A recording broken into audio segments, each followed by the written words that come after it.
ठाकुर जी ने विविध लीला की है ब्रजमंडल में, और सभी लीलाओं के पीछे कुछ ना कुछ कारण है, कुछ ना कुछ हेतु है।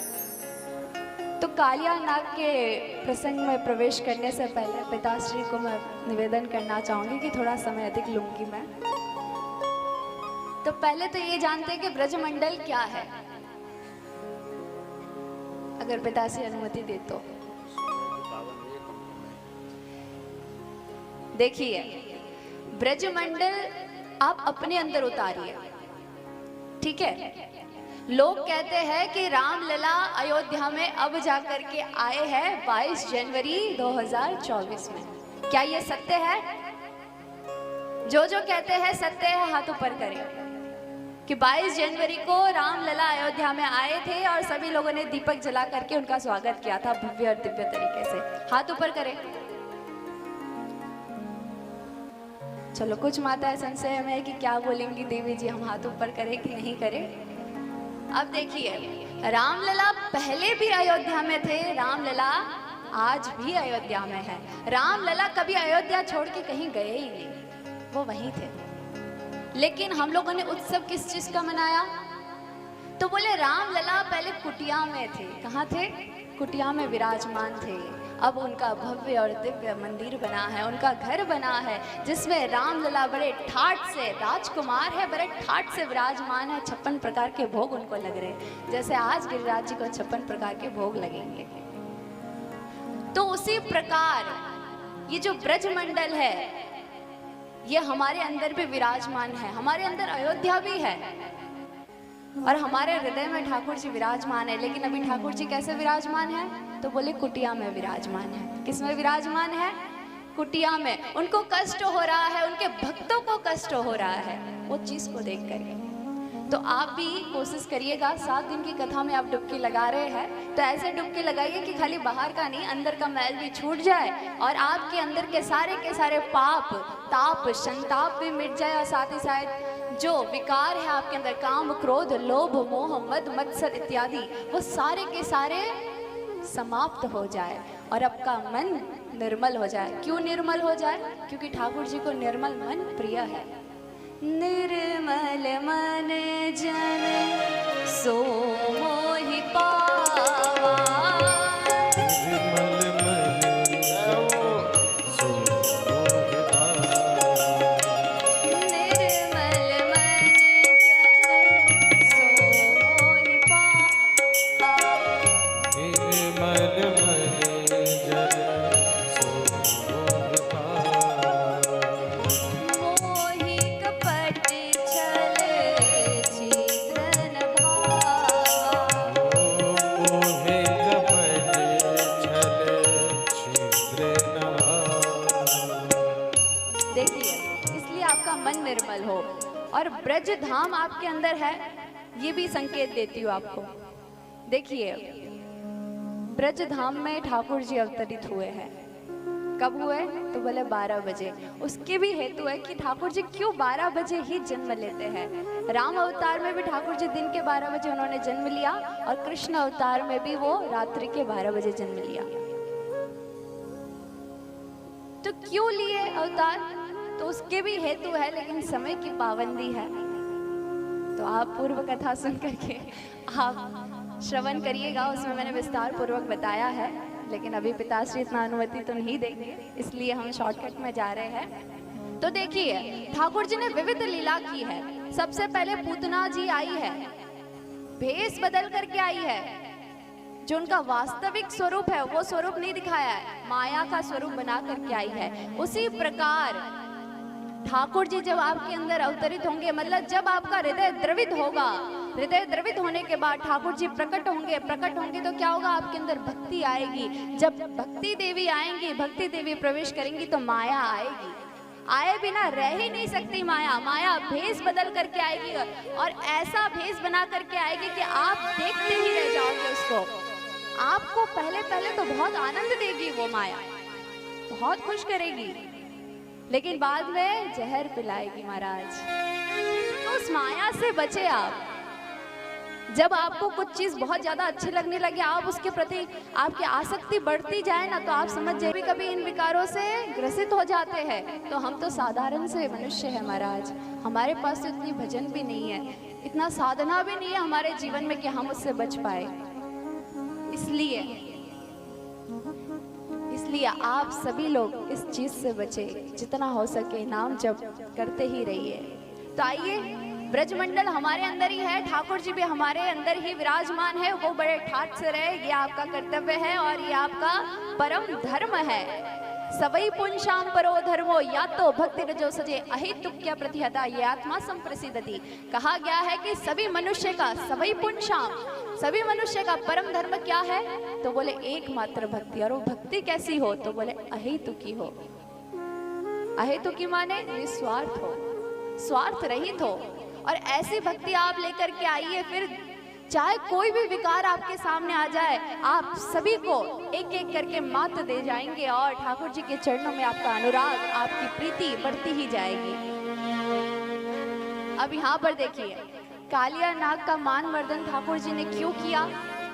आप लोगों ने पुनः पहले भी कथा सुनी थी, तो आज थोड़ा अलग तरीके से श्रवण करते हैं। क्योंकि देखिए, ठाकुर जी ने जो जो लीला की है, सभी संतों ने, सभी महात्माओं ने उसके ऊपर चिंतन मनन करके अपने अपने हिसाब से अपने अपने टीका पर लिखा है। चैतन्य महाप्रभु ने अपने हिसाब से लिखा है, श्री वैष्णवाचार्य महाराज जी ने अपने हिसाब से लिखा हुआ है, सूरदास जी महाराज ने अपने हिसाब से लिखा है, सभी ने अपने अपने हिसाब से लिखा हुआ है। क्यों?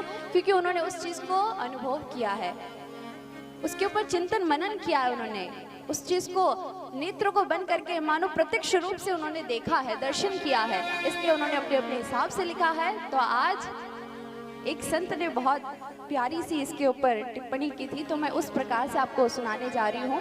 आप सभी भक्त लोग बड़े चाव से, बड़े भाव से श्रवण करें और देखिएगा, शांति बनाए रखिए, क्योंकि मैं बीच बीच में सवाल भी बहुत करती हूँ, मैं प्रश्न भी बहुत करती हूँ, तो मैं प्रश्न भी पूछूंगी आपसे।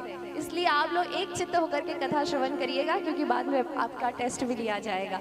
बोलो राधे राधे, श्री राधे, श्री राधे। तो देखिए, ये उस समय की बात है, इसकी भूमिका बना रही हूँ। भूमिका देखिए कि ठाकुर जी ने क्यों कालिया नाग के ऊपर चढ़ करके तांडव किया था। तो भूमिका ऐसे बन रही है, किशोरी जी, किशोरी जी माने हमारी प्राण प्रिया राधा रानी जी,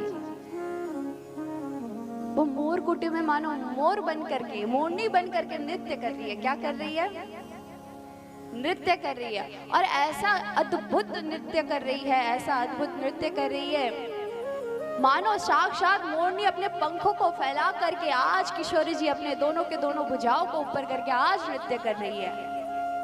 उनकी वो छटा को देख ले कोई, तो उसकी दशा क्या होगी? जो दशा हमारे कन्हैया की हुई है। कन्हैया आए हैं मोर कुटी में, उन्होंने देखा किशोरी जी नृत्य कर रही है, अपने दोनों भुजाओं को उठा करके मोरनी बन करके।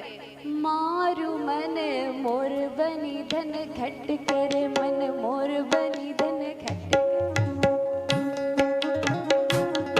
जय हो। कैसे नृत्य कर रही है? बोले मोरनी बन कर।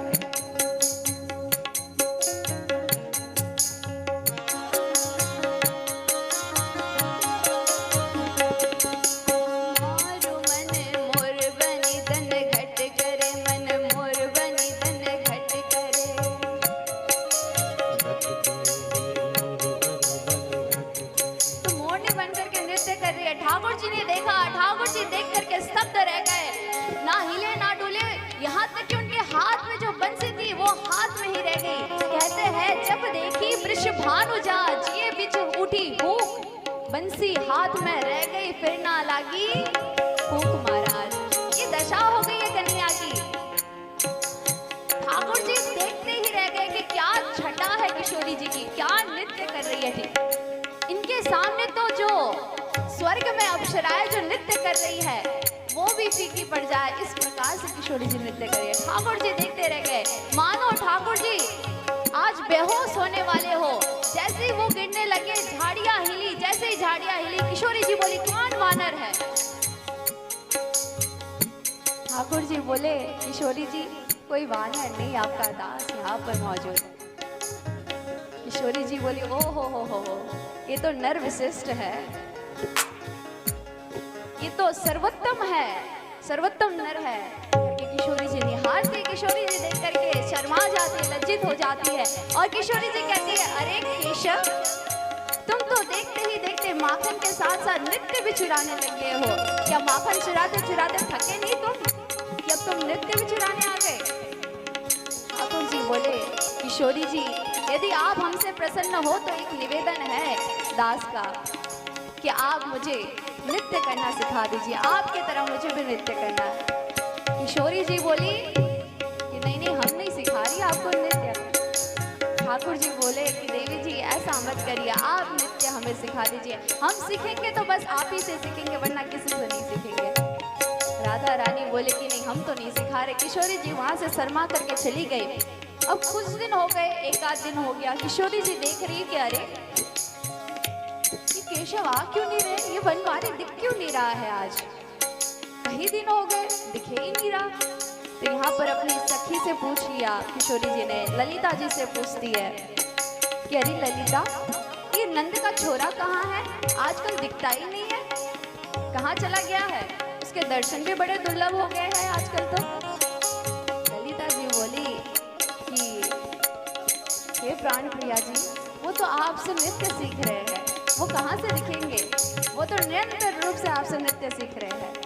किशोरी जी बोले, अच्छा हमसे सीख रहे और हमें ही नहीं पता, बताओ जरा कहाँ सीख रहे हैं हमसे। तो ठाकुर जी यमुना जी के घाट पर, यमुना जी के किनारे, मानो यमुना जी के जो रेत है, जो रज है, उस रज से किशोरी जी की प्रतिमा बना करके अपने बराबरी में रख करके मानो किशोरी जी से वो नृत्य सीख रहे हो। जैसे एकलव्य जी ने गुरु जी की प्रतिमा बना करके, उनको निहार करके, उनको देख करके उन्होंने बाण चलाना सीखा था, धनुष चलाना सीखा था, उसी प्रकार आज किशोरी जी का प्रतिमा बना करके ठाकुर जी नृत्य सीख रहे हैं। किशोरी जी आई, किशोरी जी को जैसे आते देख कन्हैया दौड़े हैं, वहां से दौड़ करके किशोरी जी के चरणों में दंडवत प्रणाम किया, बोले आओ आओ गुरुदेव, प्रणाम प्रणाम, इस दास को आशीर्वाद दे दीजिए आप। किशोरी जी बोली, आशीर्वाद है, आशीर्वाद है, आप यहाँ कर क्या रहे हो? तो बोले, गुरुदेव आपसे नृत्य सीख रहा हूँ। किशोरी जी बोली, अच्छा सीख गए नृत्य? बोले, बिल्कुल गुरुजी, आप जैसा गुरु जिसको प्राप्त हो जाए, जीवन में ऐसा कुछ भी दुर्लभ नहीं कि वो ना सीख पाए, वो सब कुछ सीख सकता है, मैं सीख गया। किशोरी जी बोली, क्या बात है, फिर तो गुरु दक्षिणा भी दे दो हमें। गुरु से जब कुछ ज्ञान लेते हैं तो दक्षिणा भी देना पड़ता है, अब दक्षिणा दे दो हमें। गुरु जी बोले, क्या बात है गुरुदेव, आपने मेरी मन की बात कह दी, बताइए आपको गुरु दक्षिणा में क्या चाहिए। किशोरी जी बोली, गुरु दक्षिणा में जो आपने हमसे विद्या सीखी है वही विद्या हमें दिखाओ, नृत्य करके दिखाओ हमें। ठाकुर जी बोले, तो बहुत भारी चीज आपने मांग ली, अब इतना भारी चीज आपने मांगा है, इतनी कीमती चीज आपने मांगी है, तो ये तो भाई इसके लिए कोई साधारण तरीके से आपको ये गुरु दक्षिणा नहीं मिलेगा।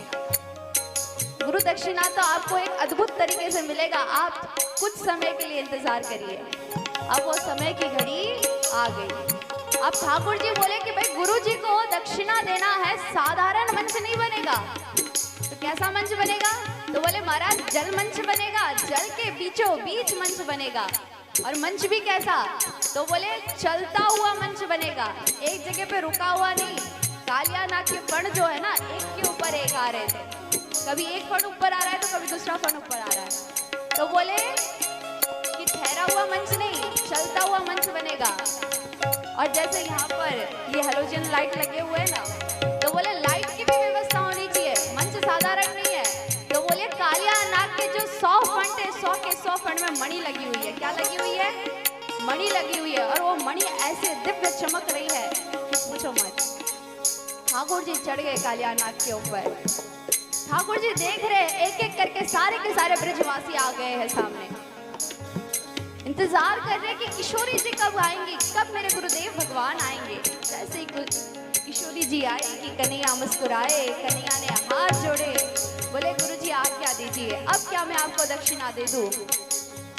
किशोरी जी ने आज्ञा किया, किशोरी जी ने इशारा किया। जैसे ही इशारा किया किशोरी जी ने कि मानो इंद्र ने अपने मृदंग को बजाया है और यहाँ पर नारद मुनि ने अपने वीणा को बजाया है। और देखते ही देखते भोलेनाथ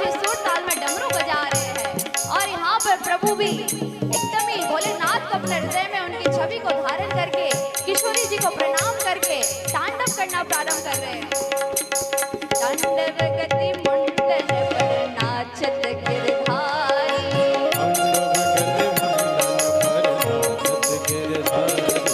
तांडव गति मुंडन पर नाचत गिरधारी। जैसे ही कालियानाग के एक एक पड़ ऊपर आ रहे, ठाकुर जी उसके ऊपर अपने चरण को लग करके उसके शीश को दबा रहे हैं। और महाराज जी कोई साधारण चरण नहीं है, ये वही चरण है जिन चरणों की कामना गोपियां गोपी गीत में 3-3 बार करती है। तांडव गति मुंडन पर नाचत गिरधारी,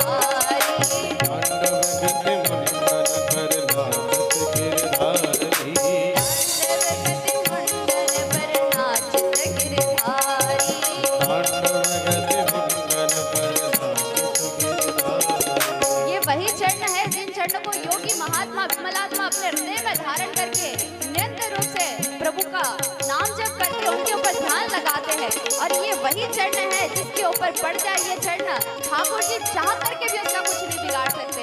किसी को शरणागति लेनी हो तो उनके चरणों की शरणागति लेनी पड़ती है, ठाकुर जी के चरण में गिरना पड़ता है। ये वही चरण है जो कालियानाग को प्राप्त हो रहे हैं।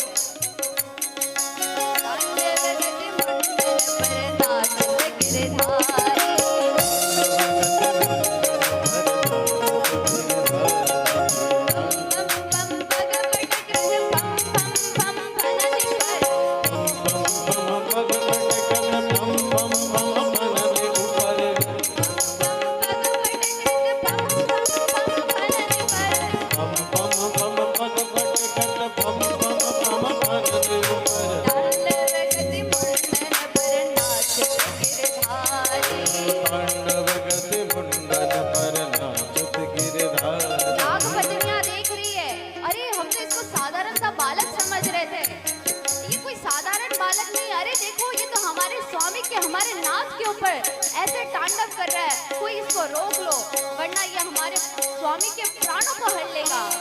सभी देख रही है, निहार रही है, अपने हाथों को जोड़ करके मानो विनती कर रही है। बम बम बम विनती कर नाथ बधुहारी,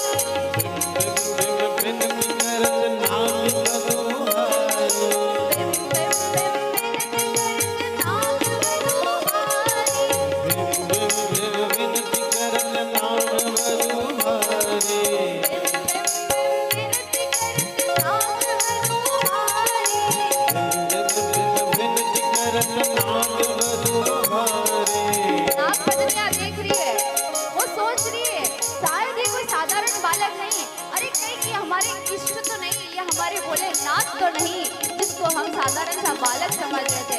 जैसे जैसे ठाकुर जी तांडव करते करते आगे पीछे हो रहे थे, मानो ठाकुर जी के ऊपर जो लगा हुआ मोर पंख है वो भी आगे पीछे हो रहा है, और वो मोर पंख मानो सर्प के समान उनको दिख रहा है।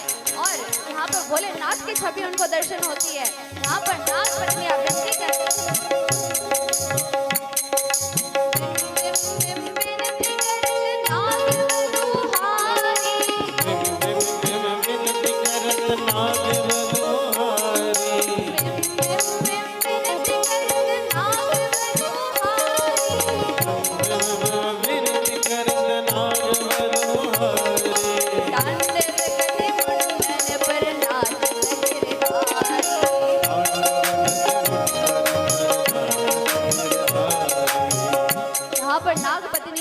भोलेनाथ को याद करके यहाँ पर अपने दोनों हाथों को जोड़ करके भोलेनाथ की स्तुति करती है। संभ्रमं ब्रह्मण्यलिम्पने विल्लोलवीच वल्लरी विराजमान मुरधरी।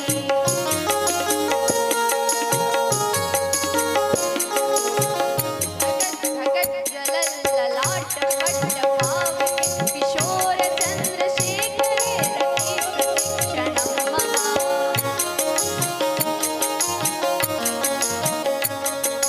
तांडव गति मुंडन पर नाचत गिरधारी।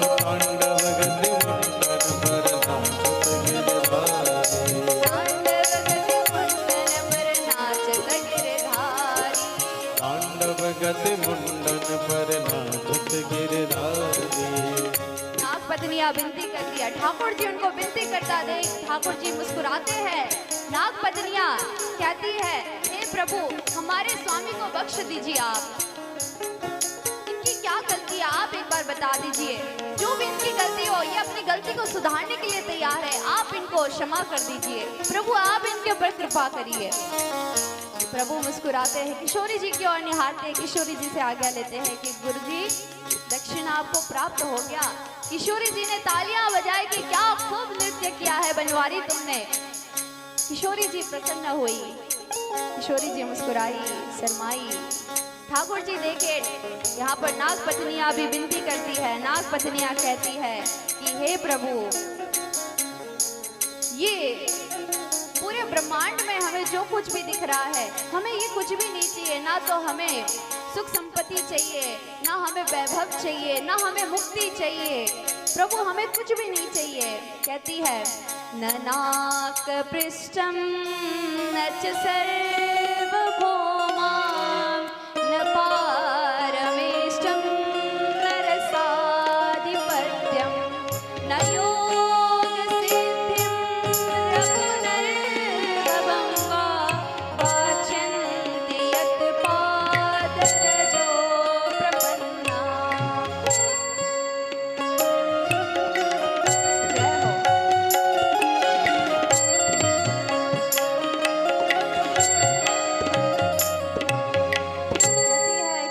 प्रभु हमें कुछ भी नहीं चाहिए, ना तो हमें वैभव चाहिए, ना तो हमें मुक्ति चाहिए, ना हमें किसी चीज की कोई कामना है। प्रभु बोले जब कुछ चाहिए ही नहीं तो विनती किस चीज की कर रही हो, स्तुति क्यों कर रही हो। नाग पत्नियां बोली कि प्रभु आपके दासों को तो बस आपके चरणों की रज की कामना होती है। आपके चरण की धूल जिसको मिल जाए मानो उसकी किस्मत खुल जाए। प्रभु बस हमें तो आपके चरणों की धूल चाहिए। ठाकुर जी बोले वाह वाह वाह देवियों वाह, तुम तो बड़ी समझदार हो, बड़ी चतुर हो तुम लोग। रज भी इसलिए मांग रही हो ताकि मैं यहाँ से कालिया नाग के ऊपर से उतर करके नीचे भूमि पर खड़ा रहूं। खड़े होने के बाद ही तो तुम्हें रज मिलेगा। अपने स्वामी को बचाने के लिए तुम रज मांग रही हो, तुम बड़ी चतुर हो। ठीक है चलो, तुम्हारे स्वामी को मैंने माफ किया, उसको क्षमा किया करके ठाकुर जी नीचे उतरते हैं। जैसे ही ठाकुर जी नीचे उतरते हैं कि कालिया नाग फुसकारने लगा, एकदम ही अकड़ से मारे, फिर फुसकुराया, फिर फुसकारनी मारा। तो यहाँ पर कालिया नाग को देख करके ठाकुर जी कहते हैं, देखो देवियों, तुम जिसको बचाने के लिए विनतियां कर रही थी, वो कालिया नाग का जो अकड़ है, जो अभिमान है, वो अभी तक चूर चूर नहीं हुआ है। कालिया नाग बोला कि प्रभु मुझे क्षमा करना, लेकिन मुझे समझ नहीं आ रहा कि मेरी गलती क्या है, आप मुझे किस गलती की सजा दे रहे हो। कालिया नाग बोला, प्रभु गुनहगार को भी बताया जाता है कि उसका गुनाह क्या है, तो आप मुझे बताइए कि मेरी गलती क्या है। मैंने ऐसा कौन सा गुनाह कर दिया कि आप मुझे ऐसा दंड दे रहे हैं। ठाकुर जी बोले, अच्छा तुमने क्या गलती की तुम्हें पता नहीं है। कालिया नाग बोला, नहीं प्रभु मैंने तो कोई गलती नहीं की है, आप बताइए मैंने क्या गलती की है।